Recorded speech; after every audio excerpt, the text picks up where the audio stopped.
శివాలయంలో వర్షాలు ఎక్కువగా పడడం మూలంగా ఇక్కడ ఖాళీ ప్లేస్ ఉండడం మూలంగా అవతల సైడు గోడకు అవతల సైడు వాటర్ స్టాగ్నేట్ అయ్యి ఆ వాటరు గ్రౌండ్ నుంచి కింద నుంచి లీకేజ్ అవుతూ టెంపుల్లోకి రావడం జరిగింది. దానివల్ల కొంచెం వాటర్ స్టాగ్నేట్ అయ్యి కొంచెం ఇదిగా తయారైంది.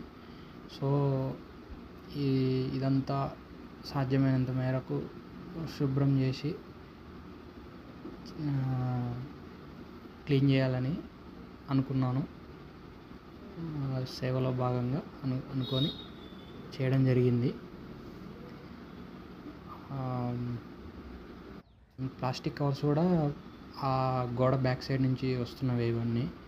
అండ్ అభిషేకాలు జరుగుతాయి. అక్కడి నుంచి డస్ట్బిన్స్ ఏర్పాటు అయినా కూడా కింద పడటం మూలంగా అవన్నీ అట్లా వర్షంలో అలా స్టాగ్నేట్ అయిపోయి ఇలా స్ట్రక్ అయిపోయి ఉంటున్నాయి. దీనిని అంతా అబ్జర్వ్ చేసి చాలా రోజుల నుంచి అనుకుంటున్నాను చేయాలని. ఈరోజు కుదిరింది. శివయ్యకి నా వంతుగా కొంత సేవ చేసుకునే భాగ్యం దక్కింది అని అనుకొని చేయడం మొదలుపెట్టాను. కంప్లీట్ చేశాను. అక్కడ సాధ్యమైనంత వరకు పూర్తి చేసుకొని వాటర్ బయటికి వెళ్ళేటట్టుగా ఏర్పాటు చేయడం జరిగింది.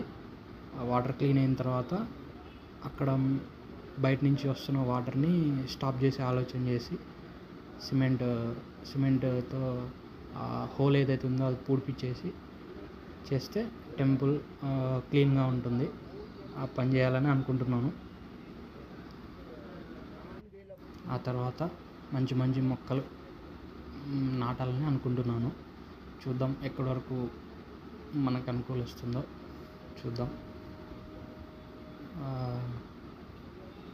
మొత్తానికి 2 గంటల సమయం అయితే పట్టింది.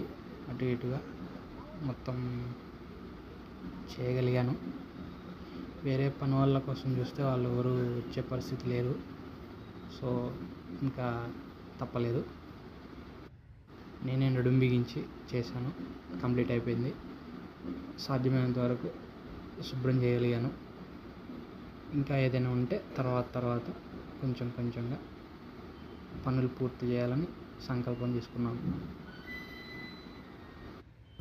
ఒక రైతు బిడ్డగా ఈ పని చేయడానికి నేనేమీ బాధపడలేదు.